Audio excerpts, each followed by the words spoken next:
So did you ever get anything good to eat at when you went to people's houses? Yes, we stopped in a little German village, and the company commander used to come in there and he'd say, find yourself a place to stay. Report here at 0500 in the morning.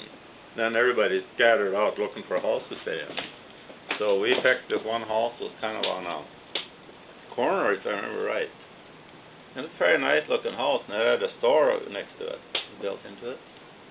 So we said, we'll go over there and see if we can get in there. And so we went up there, and this an old lady lived there, and we asked her if she had any relatives close by, or kids or something.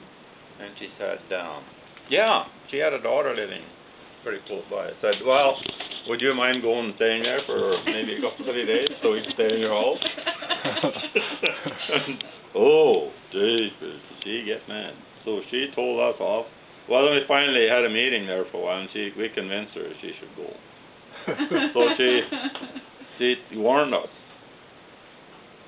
No, she said, you stay out of that store, she said, because I don't want anybody getting in my store. And I said, oh yeah, no, we'll do that. So then she came in, we went and walked through the kitchen, and she took a great big key and she locked the door. And then then she left.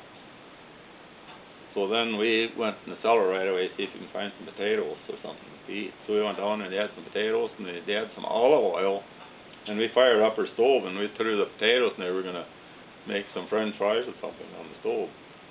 And then we didn't have any salt. So one of the guys said, I bet there's some salt in that store. But see, the door, we didn't want to break the door for it, So we sat and looked at it, but it had pins in the door.